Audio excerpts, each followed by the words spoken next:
Hi, I'm Brian Russell, and welcome back to class. I want to talk with you for a few minutes about some of the interpretive conclusions and things that you may have observed regarding the assignment on 8:1 to 9:34. You had three different questions that you had the opportunity to work on, or at least that you could choose from. Only expected you to do one of those. So the first question was, investigate the nature of Jesus' authority in this segment by answering the following questions. Over what does Jesus exercise authority? How is that authority described? Why has Matthew presented Jesus' authority in this way? What are the implications? Well, that in some ways was the most straightforward, because you could essentially walk through chapter 8 and say something about the different actions that Jesus takes. Again, 8:1 to 9:34 is often called the mighty acts of Jesus. Right after the Sermon on the Mount, we now see Jesus going out and demonstrating, signifying the reality of the kingdom of heaven indeed, right? There's a few teachings blocked in here, but this is essentially Jesus demonstrating his power. And what does Jesus show that he has authority over? If we just walk through those things, you can look at the different miracles that we see in this section. We see that Jesus has authority over diseases like leprosy. He has the authority to actually heal at a distance simply with his word, as he has in the healing of the centurion's servant. He's able to heal Peter's mother-in-law. He has power over creation, so he can still a storm. So we see God having power, or Jesus having power over creation. Jesus is able to cast out evil spirits. So we saw the Gadarene demoniacs. He's able to cast out those devils. He heals a person who is paralyzed. And then on top of that, he forgives the person's sins. And so who's able to forgive sins, right? And then he even resurrects a little girl from the dead, along with healing a woman who's been suffering for a long time. So Jesus has authority over all kinds of different realms, where this demonstrates that he has really supernatural powers. And what's the point of all this? It's the question essentially. The disciples ask, what sort of person is this that even the winds and the sea obey him? Now, we don't get that answer yet. As readers, we already know that Jesus is the Christ, the son of David, the son of Abraham. Very soon, Peter is going to confess that you are the Christ, the Son of the living God. So Jesus is the Son.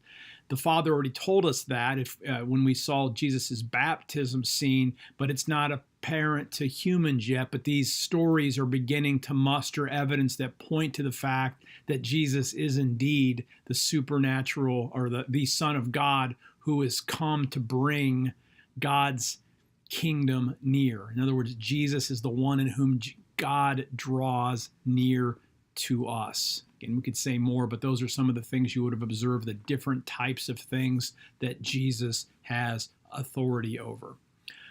The second question, which is about faith, what's the meaning of faith in this segment? Well, the interesting piece here is that faith is present without really being specifically mentioned many times. The central place is where Jesus heals the woman who's been bleeding, where he says, "Take heart, daughter, your faith has made you well," in 9:22. Jesus mentions faith also back in chapter 8. "Truly I tell you, in no one in Israel have I found such faith." Now, again, what these miracles present about faith, right, is that faith can be from persons you might not expect to have it, like a centurion, or even like a female. There's a lot of boundary breaking things that take place here. We don't see the religious authorities exercising faith. But in a sense, every single miracle that Jesus does has some element of faith, in the sense that persons see in Jesus one who was willing and able to bring healing or wholeness into their life, right? And so the lepers are cleansed. The centurion's servant is healed. The woman with the issue of blood is healed. A little girl is raised from the dead. You have the person has some element of faith in each place, which is present through the use of the word Lord. You may have noticed that the title Lord is used in 8:2, 8:6, 8:8, 21, 25, and 9:28. You actually have petitions or pleas for mercy. You have explicit faith in 8:10, 9:2, 9:22, 9:29. Jesus uses the phrase with his disciples, you have little faith, in 8:26, which is the opposite of that, right? And so he warns them against little faith, though we have to note that even if you have little faith, that's enough faith for Jesus to actually raise up and calm the storm. So one of the things that we can see about faith from that episode, for example, is it doesn't matter how much faith you have. The key piece is what's the object of your faith. And as long as you have a little faith in Jesus, that's enough to bring great things together. And so we also see that the person who receives the miracle doesn't have to have faith, right? Because we have the story of the paralytic where his friends carry him. This person doesn't really say anything, but in a sense, Jesus acts on through the means of the person's friend's faith. Again, those are a couple of elements. Again, great faith, small faith, all but this text are about persons who come in faith to Jesus, and Jesus demonstrates that he is willing, ready, and able to work his acts of salvation. You might also even want to note that in a sense, this text deals with salvation in the ultimate sense of the word. So we've seen a resurrection or a bringing back to life of a little girl who had died. We see that Jesus has the authority to forgive sins. Jesus, in a key little place that you want to mention that it's easy to miss is verse 17, where in 8:17, where it says, this was to fulfill what had been spoken through the prophet Isaiah. He took our infirmities and bore our diseases. The implication there is part of Jesus's saving ministry is about the forgiveness of sins, but it's also to bring wholeness in other parts of life as well, including things like healing and deliverance from diseases and deliverance even from evil spirits. And so this deals with salvation in the ultimate sense.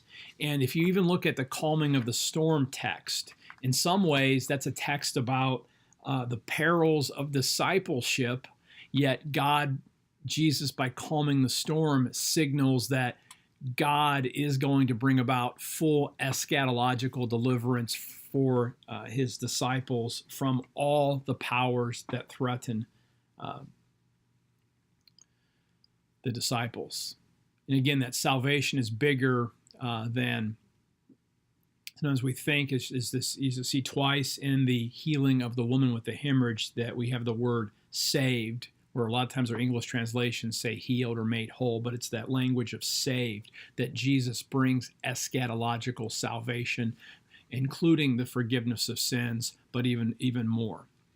The last episode, the thing that we want to talk about, and the last question that you had the opportunity to work on would be, what's the portrait of discipleship? What's it mean to be a disciple? How does one become a disciple? What are the requirements of discipleship? Now, that can be answered in a couple of different ways. At some level, discipleship, we already know, comes at the initiation of Jesus. And so we see most clearly the contrast between, in chapter 9, verses 9 to 13, which is the calling of Matthew to be a disciple. Jesus says, follow me. And Matthew does. So in a real profound sense, what does it mean to be a disciple? It means to follow Jesus at Jesus's initiation. We saw the same thing back in chapter 4, verses 18 to 22, when Jesus called the initial couple of disciples, right? We called two sets of brothers. They followed him. If anyone would come after me. So they immediately leave and follow Jesus. When the disciples get into the boat, verse 23 of chapter 8, his disciples followed him. So that's the key word. Now, in contrast, Again, we could say more about all this. I just want to give you a hint of where you could have made some observations. In contrast to this is we see the text where there's would-be followers of Jesus. So chapter 8, verses 18 to 22, when Jesus saw the great crowds around him, he gave the orders to go to the other side. A scribe then approached and said, "Teacher, I will follow you wherever you go." And then Jesus essentially dissuades him because he hasn't called him. It's not, so again, discipleship comes at the initiation of Jesus. And then another disciple says to him, "Lord, first let me go and bury my father." And then Jesus says, "Follow me and let the dead bury their own dead."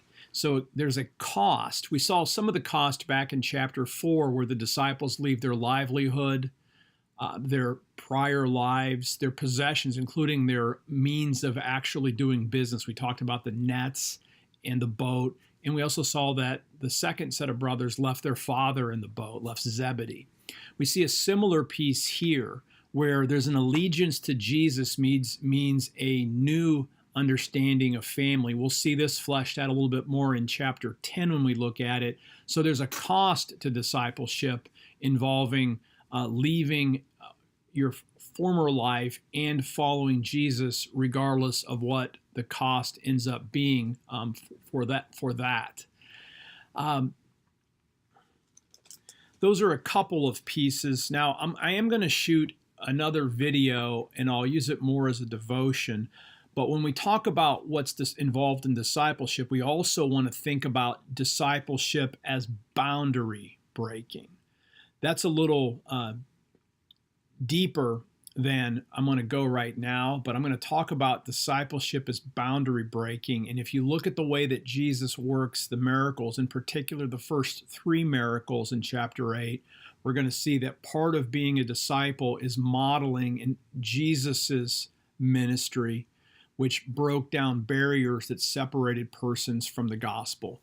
Anyway, this gets you started reviewing your own work. Again, the key thing is make observations, draw inferences, let the text try to answer the questions as fully as you can. You don't need to import your own ideas about discipleship, your own ideas about faith, or even your own ideas about the authority of Jesus. What does the text say? What does the text give us as data that can be used to answer the questions? If you're doing that, you're doing exactly what you need to be. Then, of course, you follow up that work with a review of some commentaries and secondary sources.